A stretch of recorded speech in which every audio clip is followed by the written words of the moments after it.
Hello, everyone, and thank you for being part of today's ECHO session, which is part of the Palliative Care ECHO Project's National ECHO Programming. This is hard to believe the final webinar in our series of 3 webinars focused on personal support workers. Today's session, as you'll see, is structured very much as a question and answer session. There'll be content provided, but an opportunity for everyone to contribute and really help you put the knowledge that you've gained through this session into practice. So a very warm welcome. Before we get into the content of today's presentation, next slide, please.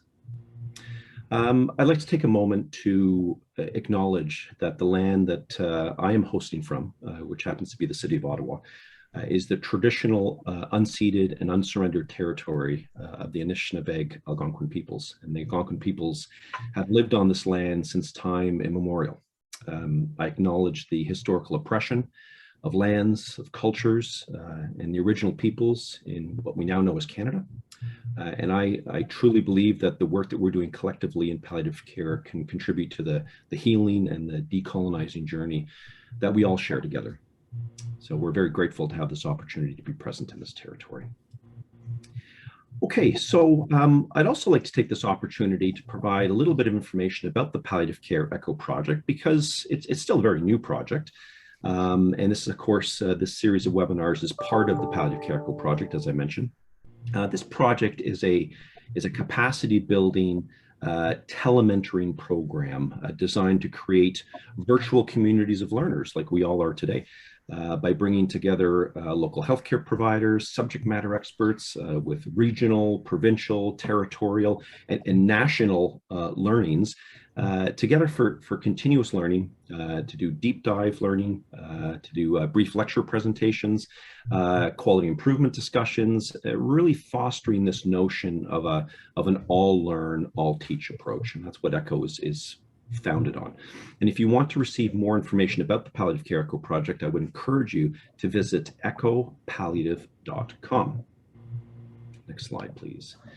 I'd also like to extend a very big thanks to Health Canada that has provided a financial contribution to support the Palliative Care ECHO Project. And as with all ECHO sessions, the views and the opinions that are expressed throughout this webinar don't necessarily reflect or represent the views of Health Canada. Okay, so by way of introductions, hello, my name is Jeffery Moat. I am the Chief Executive Officer of Pallium Canada. I'll be your host for today's session. And I'm joined today by 3 wonderful presenters, Diane Roscoe, Tracey Human, and Amy Archer. And I'll start with Diane, who is a registered nurse, educator, LEAP facilitator, and infection prevention and control lead at Care for Health and Community Services for the province of Ontario. Diane comes to us with 25 years of experience as a home care nurse in palliative care, and certainly is a highly sought after lecturer and instructor at many PSW educational institutions and schools. So welcome, Diane. Correspondingly, our friend Tracey Human, who is also a registered nurse, is the Director of Palliative Care, Pain and Symptom Management in Toronto. And Tracey has 35 years of practice in palliative care. And like Diane, is a clinical educator, consultant, a member of OPCN's Clinical Advisory Committee. So we're delighted to have Tracey with us today. And we have a new face. We have Amy Archer, who is joining us today. So she's a new presenter in this series of ECHO sessions focused on PSWs. And Amy is also a registered nurse with 18 years of experience, 9 of which are focused in palliative care. She is the Director of Care at Oak Ridge's Hospice in the beautiful town of Port Perry, and the Executive Director of Sloan House, which is a community-based charitable respite care center for children. So a very warm welcome to all 3 of our presenters. So in terms of conflict of interest, I'll begin with a very brief description of Pallium Canada. So Pallium, as many of you know, is a national nonprofit organization. We're focused on building professional and community capacity to really help improve the quality and the accessibility of palliative care in this country. Diane and Tracey and Amy are paid LEAP facilitators, and I believe Amy is a master facilitator and have contributed to the development of LEAP courses. So I just want to recognize that. And I am now going to switch the floor over and turn the mic over to my friend Diane. Over to you, Diane. Okay, thank you, Jeff. So just in terms of welcome and reminders, please take the opportunity to introduce yourself in the chat. Tell us where you're attending from. Your microphones are muted, but there are going to be times that we can answer your questions. We do have one person monitoring the chat at all times. If you are having technical difficulties at all, you can reach out to Pallium. We do have some IT support with us today. When you're putting an item in the chat, please remember to choose all participants and all panelists so everybody can see your question and or comments. Very important, don't disclose any personal health information during the session in the chat. And just a reminder that our title does say PSW or personal support worker, but this includes healthcare attendant, healthcare assistant, and similar roles. So everybody is appropriate for the session today. So next slide, please. So here's our series. This is our final event of this introductory series, but just so everybody knows that there are going to be additional sessions launched in late September on specific end-of-life topics. So please watch out for those. And please always share the invite or the information with your peers and colleagues across the country, because we're trying to reach as many people as we can. Next slide, please. Next slide, please. And one more. So I'm just going to start off with a brief story about myself when I was a very new nurse. And in my program of study at university, we did not get specific palliative care education or education on communications. And I was a new nurse working in home care. I was working the evening shift. And at that time, 30 years ago, we did not have the technology to communicate with now. So we would use individual's phone to phone the next client. So I was at one specific residence and I called the next client, and then the home I was in, they were watching the Wheel of Fortune. And normally Vanna at the time would be well coiffed with lovely hair and a beautiful gown or a beautiful cocktail dress. On this particular evening, she was wearing quite a different outfit, and there was a lot of comedy attached to this Wheel of Fortune show that evening. And in the home I was in, the family were kind of watching after I finished the visit, and they were like laughing at this particular TV show. I called the next house, and I could hear the same program on in that house in the background noise. So it was very close drive. So I drove over, and when I arrived, this gentleman's wife came running out to the driveway yelling at me, "He's dying, he's dying." And I was quite surprised at this, because the night before I had been there and his PPS was about 60 or 70%, a gentleman with esophageal cancer having received chemotherapy and radiation therapy to his esophagus. And the purpose of my visit was to help with tube feeding. He had a nasogastric tube in his throat, and I was to set that up, and the feed would run overnight. So of course I ran into the house to find this gentleman exsanguinating in front of us.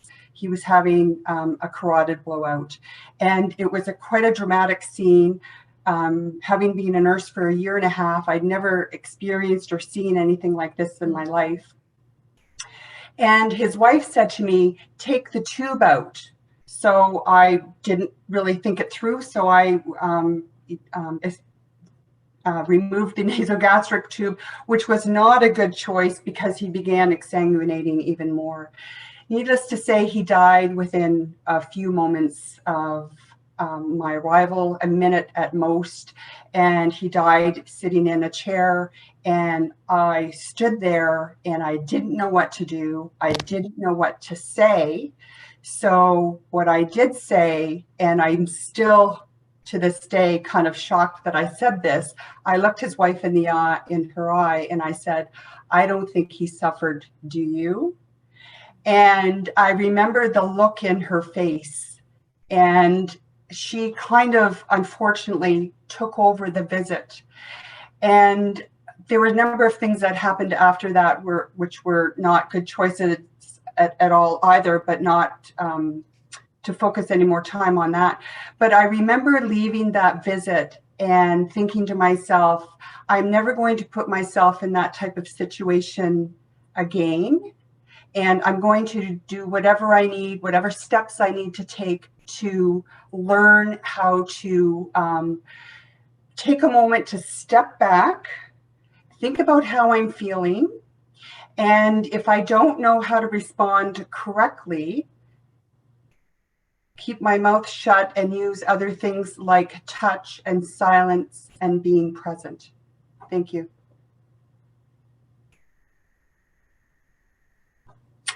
So what are end-of-life conversations? So I think, Tracey, this is your slide at this point. Yes. Thanks, Diane. And thanks for highlighting the fact that when we start doing this, none of us know how to do it well. And life and experiences bring us that comfort, that confidence, and that wisdom. This is part of the reason why our learning objectives for today were to explore why these conversations challenge us, how our personal feelings and emotions, anxiety, and our confidence and comfort can impact their outcome. And our goal for today is we want you to participate. We want you to be, when we're posing questions, please put it in the chat, raise your hand.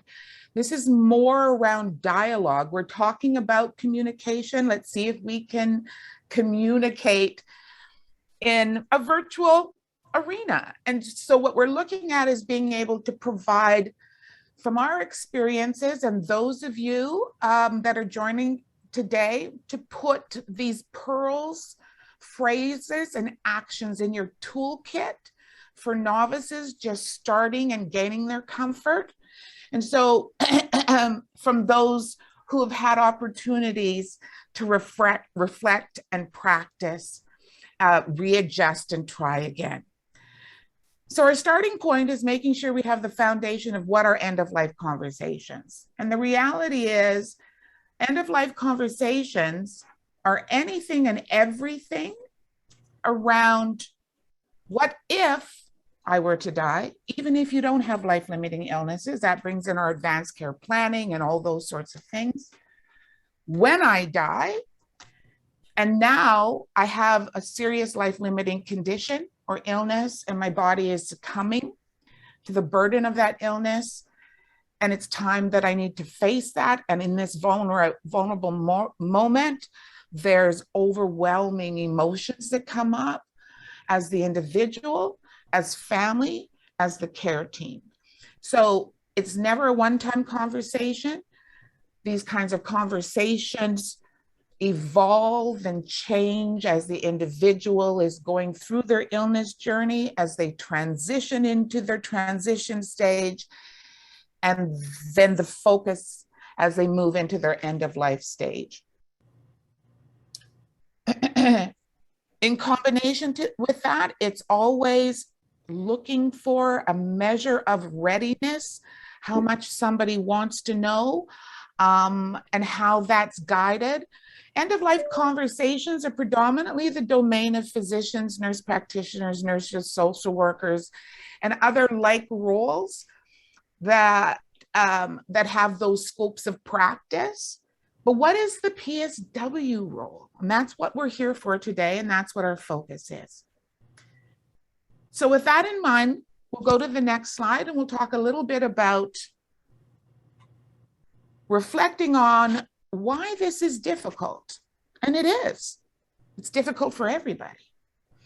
And because talking about death or dying and actually being in that circumstance, it's uncomfortable.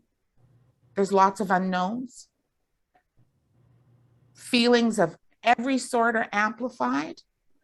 We start moving into worries, fears, concerns, planning, what we hope won't happen, what we wish will happen. those are often distressing and uncomfortable feelings, those emotions that come up. And so they drive us to aversion, to avoidance, because we're not confident in what to say. We're not confident in what to do. Where we haven't created space or practice to be comfortable in those spaces of high amplitude, vulnerable emotions. We're going to say the wrong thing. We're afraid that what we might say or how we might react will extinguish hope. Hope is far more resilient than that.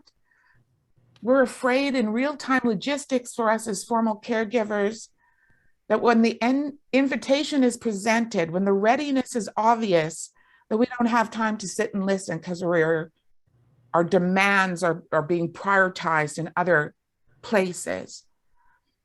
We reflect on our own attitudes, our own belief systems, our own traditions, our experiences, and our lack of competency.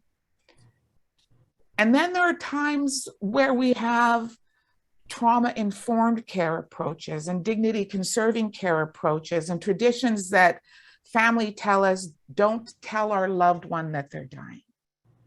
So certainly talking about this and having these kinds of conversations is not easy, but they're important. Without us continuing to move through our fear, it's not that we don't have discomfort and it's not that we don't fear, even with decades of experience, right? It's that courage moves you to action anyways. Courage is not the absence of fear and discomfort. It's that we move to be responsive in caring for that individual and family. Because when we don't have the opportunity to have these conversations with the individuals as individual members on the team, whether it's within your prospective role or not, the outcome is negative. Individuals feel lied to, they feel abandoned, they feel we are avoiding them. They feel that they don't matter to us anymore now that they're dying. We lose the opportunity to understand the person, to help with planning, legacy building, to deliver on the right care in the right place at the right time by the right teams. Next slide, please. Tracey, there was a great question in the chat, and I spoke to some with the point that you made on the slide by Audrey. She asked, if you were told by the family to not tell them that they are dying, what are we as PSWs supposed to do? Audrey, I think that's an amazing question that I think there's lots of wisdom here to speak into that. So thank you for asking. And I think you as PSWs are there to bear witness, to walk the journey in that way of compassion. There is so much that we need to unpack of why they don't want us to tell them. When I worked in pediatrics, there are so many parents that they didn't know what to say, similar to how we feel. Well, what do you tell them? Do you tell them the truth? These are questions that often are left unexplored. And we will either say, oh, we have to respect their culture or their family. And we've left those conversations unpacked. When if we lean in to ask the questions about, what is your hesitation about telling them? Why do you not want them to know? Oftentimes they think that the individual themselves don't know. Children have surprised me, adults, people, everyone has surprised me when one person says, no, I don't want them to know, when they really know what's going on in their body. So I would walk that journey alongside them, ask the questions, listening to why they're afraid or hesitant or want to refrain from sharing that information, and walk that journey with them. Tracey and Diane, I'll open that up to you as well. Thanks, Amy, for kicking that off. That is an amazing question. It's a critical question. We all face it several times. And I would echo exactly what Amy said.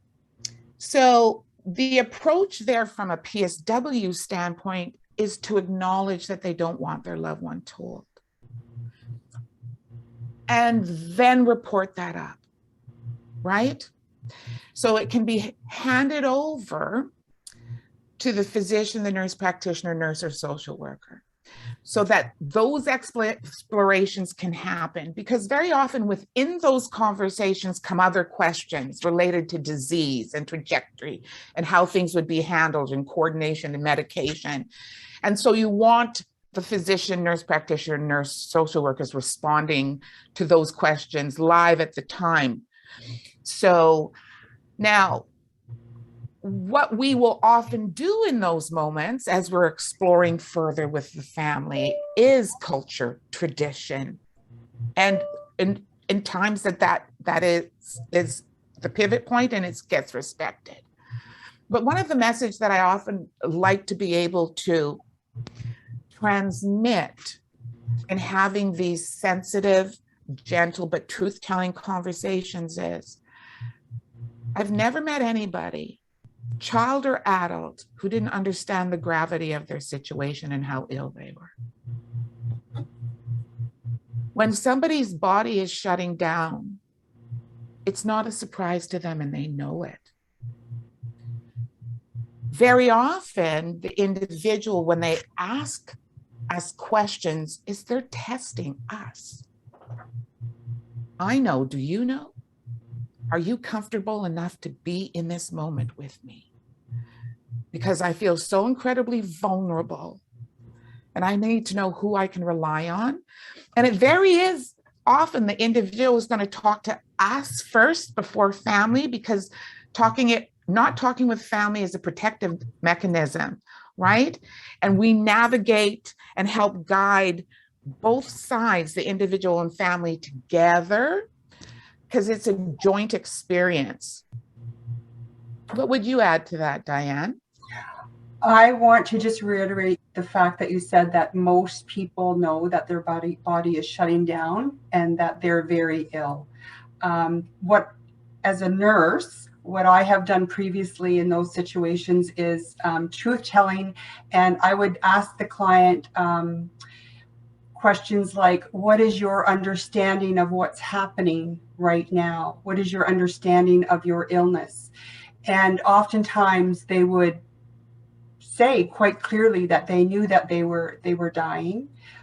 They didn't understand maybe when or how, but then that, as you said, leads back to questions about their illness, questions about their prognosis and symptoms and things like that. So going back to somebody put in the chat, is it the PSW's role to dispel that?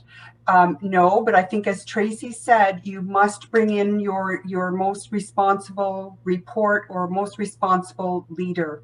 So, for example, if you're a PSW in my agency, we would expect you to contact your supervisor, and they would bring in the appropriate resources, if they're not already in place, to address this. Mm-hmm. So in that particular moment or that particular shift, I would probably take the lead from the person that's told you not to tell them. And then immediately, as Tracey said, report it up. Don't leave it for another day, and try to report it directly to somebody rather than using technology, like leaving it in an email that may not be seen in a timely manner, or a voicemail that may not be seen in a timely manner. Tracey and Amy, would you agree with that? Absolutely. Absolutely. Absolutely. I'm seeing in the chat, some people are saying that sometimes you don't have time.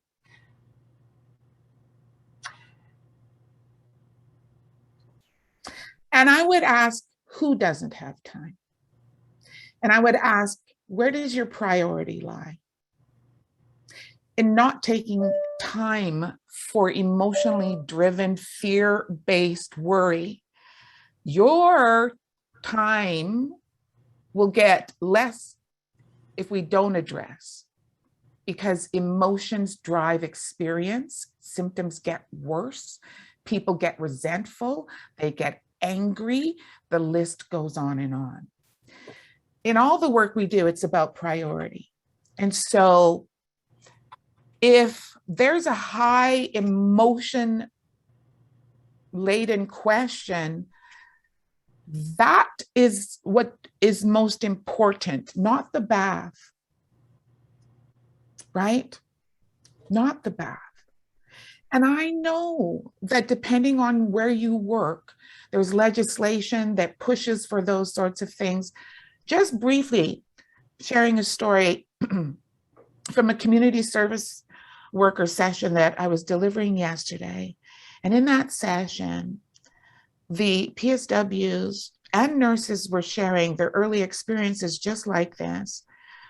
And they had been told by other nurses and leaders that when they saw this family member crying, just deliver the medications and carry on. You don't have time, right? The outcome of that was horrific for that individual and family. And I won't go into the details here. And it was horrific for the PSWs and nurses, because many of them told me yesterday, I thought, what have I gotten myself into? Have I gotten myself into a formal caring profession that doesn't care? If that's what this is, then I don't want to do it. And some of them literally questioned and actually met with mentors, managers, supervisors, educators, and were navigated through that. So I would challenge you, what is your time going to when somebody's in emotional distress then? And have we got the priorities switched around that need to be modified?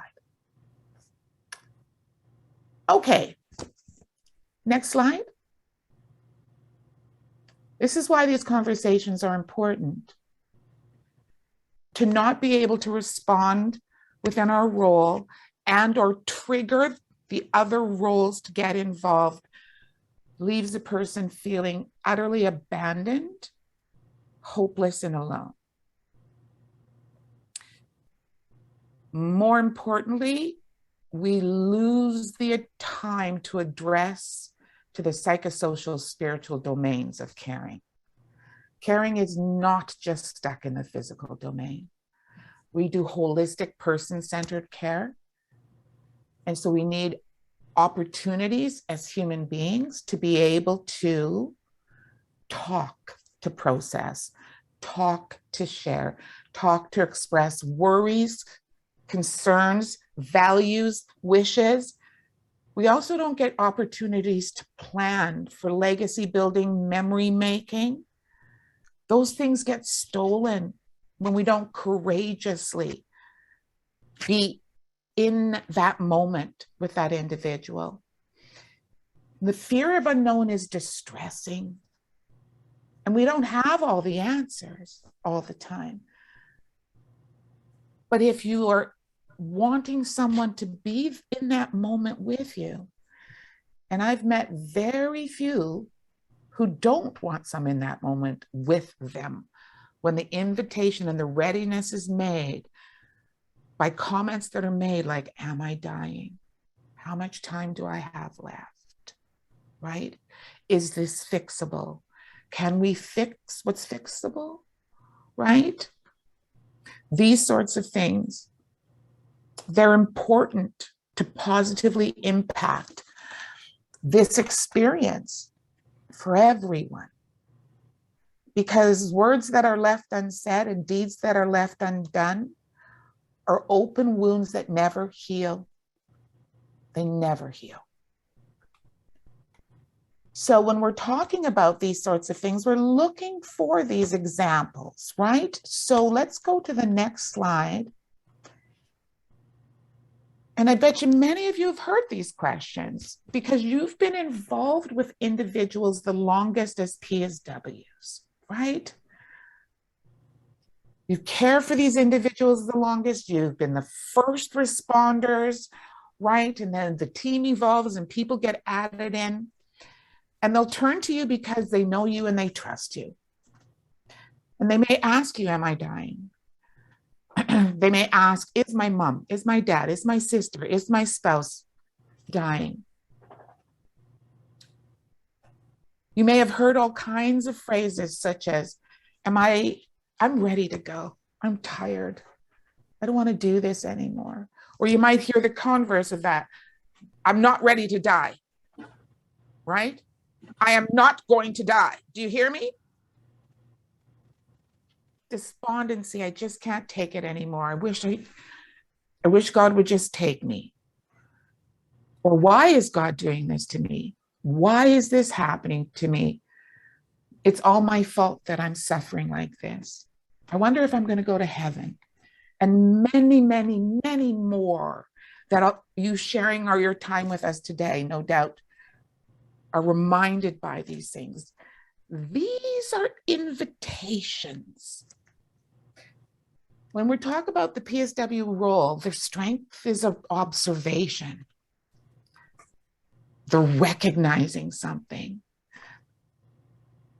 When we're talking on this topic, we're talking about your ability to recognize that was an invitation to be in that moment with them. We're going to talk about listening skills, right? It's not about what you say. It's just about acknowledging. That's an important question. Has the doctor or nurse shared with you? Have you shared that with them? Your team, we care about you. And I want this answered by the best person possible for you. Is that okay? I'm going to tell Barbara, Bob, Amy, Diane, right? That's our starting point. So when you've heard questions like that, can you put in the chat for us, or if someone feels they want to be unmuted and share with us? How did it make you feel? Did you feel comfortable? And when you responded, do you have any regrets, or did it come out well? Because now we're going to start pulling out from the group that experience that others can go, I'm going to try that. I'm adding that to my toolkit. I'm adding that to my toolkit. And this is going to be shared with you, with attendees and registrants after. So if you're just comfortable putting it in the chat and don't want to be unmuted, that's okay. Run away and populate. Do we have anybody who wants to raise their hand to be unmuted?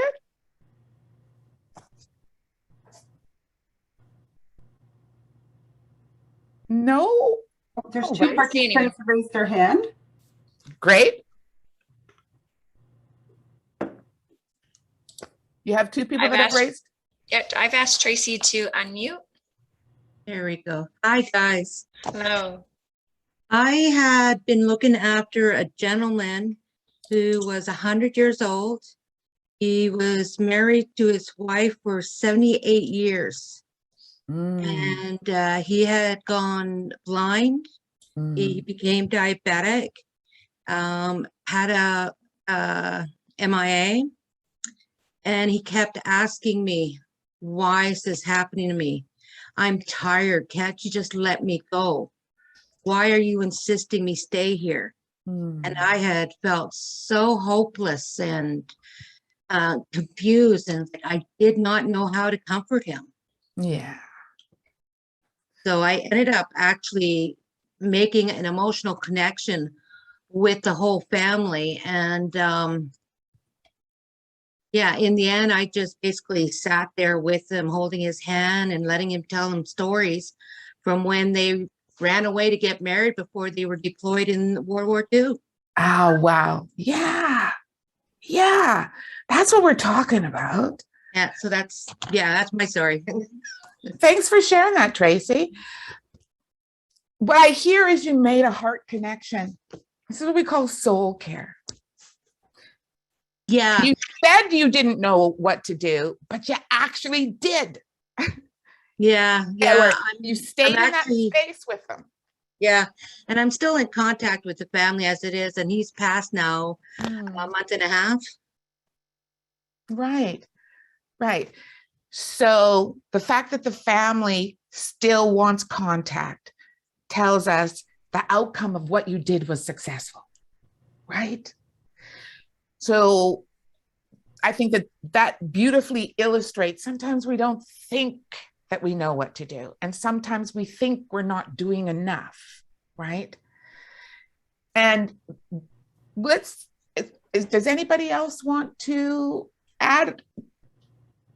No? There's a couple of folks with their hands up here. I'm not sure who was first or not, sorry. But the next on my list was Courtney. Courtney, would you like to share? Hi, can you hear me? Yes, we can. Hi, everybody. Yeah, so something I just wanted to add to this awesome slide is I'm a personal support worker. I work in a hospice, and I've come across these questions and these comments and concerns plenty of times already. And something that is sort of like a pattern and a common in these situations is that I find, comforting for myself and for the resident patient on the other end, is just reminding them that, these comments and concerns and questions are valid, and taking intentional time to, like, when they ask the question or make the comment, to show that I'm actively listening. So sometimes I'll do that by just asking them, oh, okay, well, let's just chat about that for a second. Do you mind if I sit down and, hang out for a little while? Things like that, just to show them that, we are actively listening. I think body language is really important. Bingo. Absolutely, Courtney. Yeah. Absolutely. This is awesome. I'm just loving this presentation so much. So can't wait to hear everyone else's. Thank you for that feedback. You're welcome. One more person wanted to share, and then I'm going to move us along. So the next person on my list was Connie Doucette.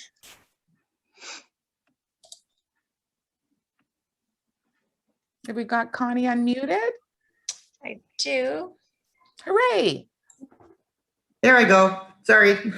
Hi. One in the group. I am a registered nurse, and when I was working in the palliative care unit of our local hospital, I had an instance in the middle of the night with a patient and her family. And this is like the exact opposite of what everybody else is doing or has said. The lady rang her bell about 2 o'clock in the morning. I went in and she was very short of breath, and she said, "Connie, I think I'm dying." And out of my mouth, without even thinking, I said, "Right now?" And she and she said to me, she swore, and she said, "I don't know. I never died before."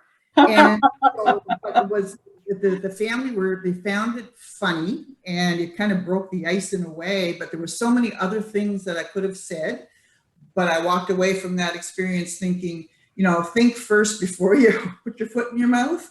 But it was, so it was a learning experience. But they even brought that up at the lady's funeral, and the whole place, like, just kind of, I was kind of sinking into the floor, but they were very, they took it in the stride that, that it was kind of meant.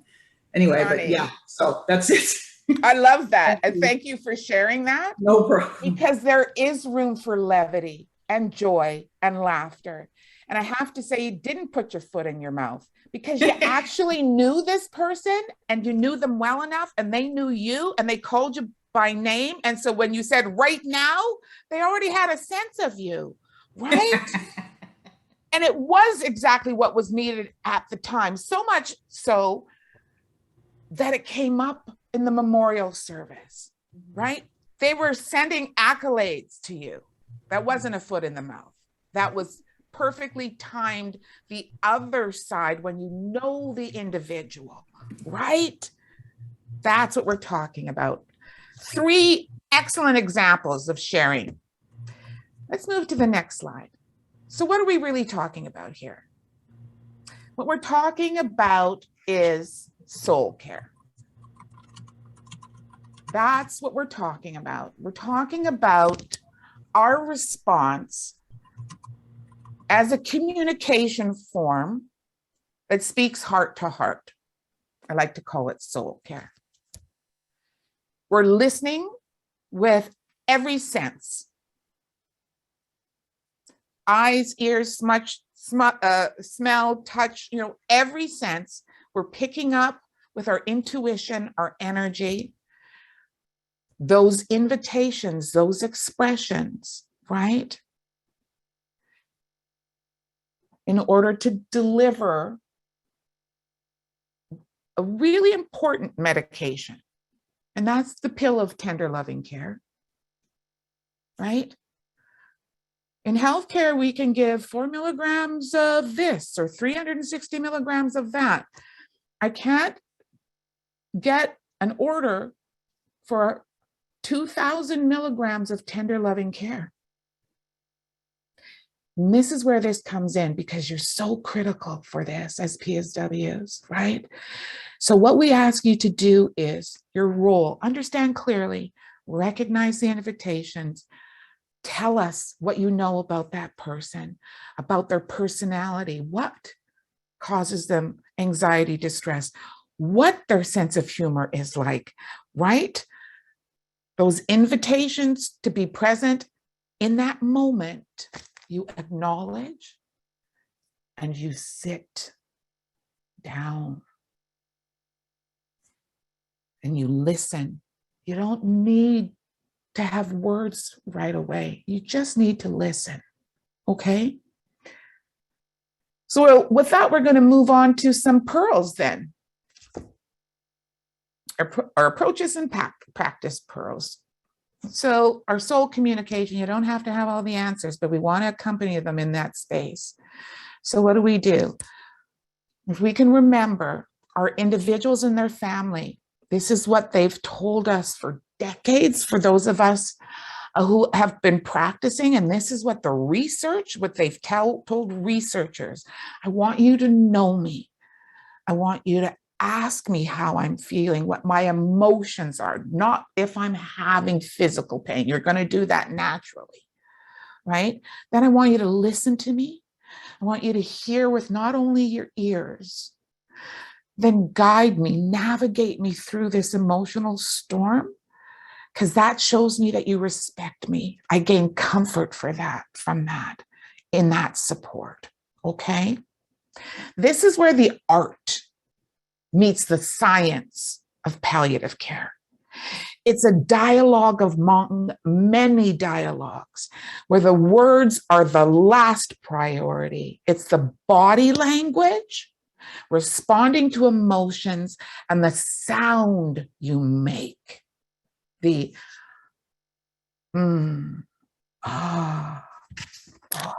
right? That is what they tell us works best. And that's what many of us with lots and lots and lots of experience have found does. That's not to say that there's not space for words and acknowledgement. And so we're going to talk a little bit about some of the helpful phrases and the not so helpful phrases, right? But to put in your toolkit first, because it's uncomfortable, because we want to avoid it, is because we don't know what to do. So hopefully you'll remember what you do is you acknowledge the emotion and you sit down and say, I want to hear all about it. That sounds important. I want to hear all about it. You sound worried. Will you share it with me? Those kinds of things, yes? Let's move on to the next slide, please. I hand it over to my esteemed colleague, Diane. Unmute myself. So here's some helpful phrases and phrases to avoid. I'm sure there's others. If you want to maybe put some other gems or pearls in the chat, your peers would appreciate that. Some people like to take photographs of slides like that. You can do that today, or maybe when you get the actual release from Pallium. Some of these will work for you. Some of these won't. A few slides prior, we had the tip that especially if you're new to end-of-life care, you might be uncomfortable. It's very helpful to practice in a mirror, so some of the phrases come out more naturally, or maybe practice with a peer, a friend, a family member, and in some cases, perhaps you have a coach or mentor. Next slide, please. And maybe Amy, you could put some of your favorite phrases in the chat as well. I put in the chat that when I first would meet a new patient or client that I would carry, when I was doing the admission paperwork, I would literally put the paperwork aside and look the person directly in the eye and say, please tell me what I need to know about you, important things about you that will really help me take care of you. And some of these certainly would be practicalities, like never visit me before 10 a.m., for example. I'm not a morning person. And I only ever want to have a bed bath when I absolutely have to. I don't bathe every day. Why should I start now? Things like that. Other things would be, you know, if we're doing this visit, I really like to listen to jazz music. Let's play jazz while we're having the visit. Why not? So now we're looking at the slide, how we listen. And Tracey has been making lots of comments today, and it's been in the chat about being present. We have them there in bullet form. We've already said them. I think one thing that we haven't mentioned is, you know, turning off our technology, or at least putting things to mute, putting it away. I know that at my agency, we often get many comments from people calling in to say that so-and-so visited and they were on their phone the whole time. That's not being present. You have to use your time wisely. I know we all have to attend to our devices, but do it at the very beginning of the visit, put it down and give the person your undivided attention. I think really sitting down is one thing that actually conveys your undivided attention. As soon as we stand or we're over somebody, it is perceived as we're going to move off and attend to something else. Amy and Tracey, do you want to add anything there before we go to the next slide? I was just typing, and it's probably easier to come off mute to share that one of my favorite things is, you know, this may be a difficult conversation, or you've asked a difficult question, or this is really uncomfortable, but you're worth it to me to have this uncomfortable conversation. I know, Olga, you had said something about being comfortable in the discomfort, and recognizing that, and sometimes just saying that out loud, like, you're worth it enough to me to have uncomfortable or difficult conversations so that your care can get better, or that it won't become more difficult. So on that line of what do I need to know about you to better care for you, and using their words to mirror back some of the language that they use, so they know that you truly are actively listening. Okay. Next slide, please. So communicating during end-of-life moments, so somebody's imminently dying, or somebody has just died and there's now a grieving process in place. So again, in the purple bullet, sometimes to say nothing and to be present is the right thing to quote unquote say. But we want to avoid some things. I just want to mention specifically forcing a common experience. So even if you have had a common experience, and many of us have, maybe it's with a family member or a peer or a colleague, don't mention that or bring that in to say, my aunt had a similar experience and this is, and give the, you know, what happened with that experience. That really makes it no longer all about the person in front of you.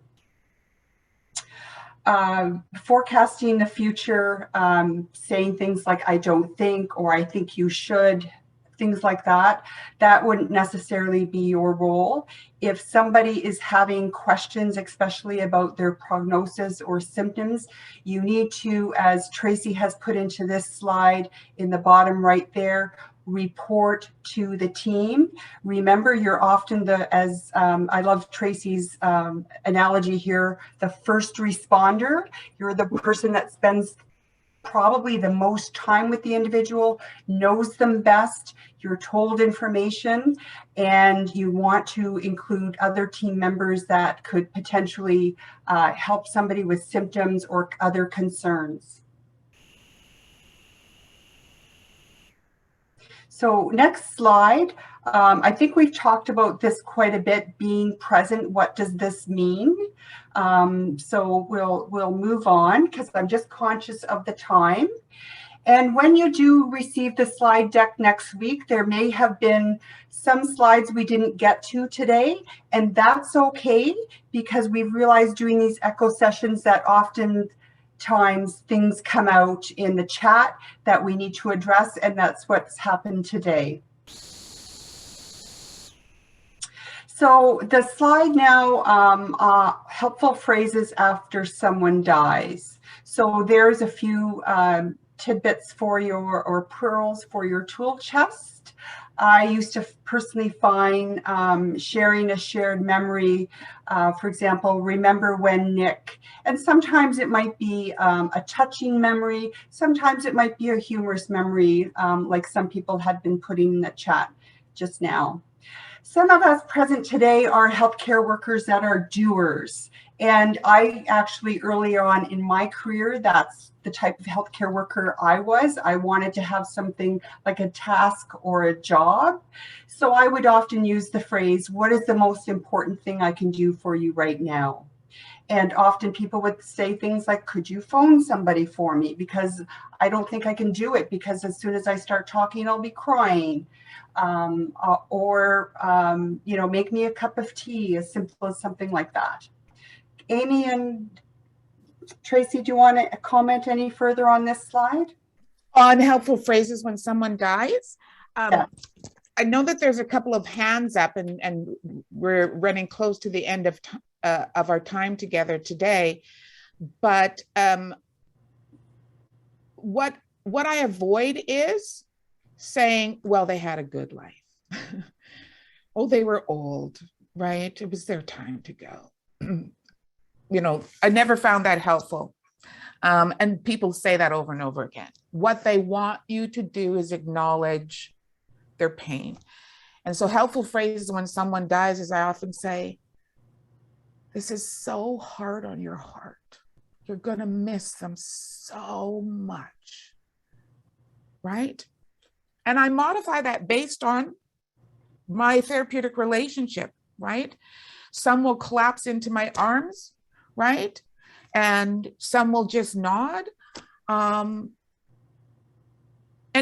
I don't immediately go into, you know, loving stories. I let the emotion come out, and the signals are obvious, right? And I saw in the chat, one of our members today said that, you know, some wonderful, wonderful pearls of things that they're doing out there. I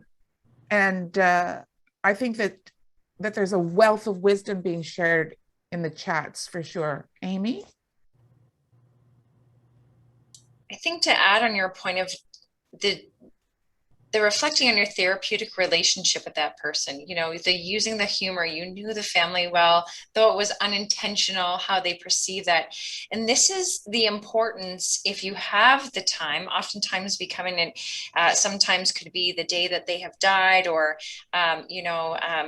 in a short period of time, but this is where getting to know them is so important, of how their communication style, right? It's like you have to read your audience. It's so important. Can you use humor? Can you pull out stories to bring light? Are you stop looking and listening at the door or in the room to see what is the current emotion that's there, so that you aren't coming across in an inappropriate way at that time. Humor may be used a couple hours from now, but right now it may be a time for that deep grief and sadness to be just observed, or you may say something. So I think knowing your audience is really important. Just a 5-minute warning to the panelists. So we did have a case study, but I don't think we're going to have time for that today, because we were attending to some really important chat. So maybe we'll just jump to the recap slide. And I think that was Tracey. Well, thank you. Yeah, and we put case studies in just in case people don't share, so that we can trigger and you've shared wonderful stuff, and the participation in the chat. What we're really hoping is that you'll be able to take away that it's okay not to know what to say, but we want you to know what to do. And what you need to know what to do is sit down, listen, and then report up, okay? Because even 5 minutes of listening to someone in these moments feels like you spent an hour with them. It literally does. I've had individuals say to me after 5 minutes of just sitting with them, listening, at the end of it going, oh my gosh, you are an angel. I can't believe what you do for me. As if I had moved mountains, and I literally just kept my mouth shut and sat there with them, right? They move through it. They just need a witness who's not going to shy away from it, move and report it up. So the full psychosocial spiritual domain, that we can fulfill everything that's possible within what's important to them at the time that they want it done, okay? Listen with your heart, and then just respond with 2,000 milligrams of tender loving care, okay? That's all I have to say, which is unusual because I talk a lot.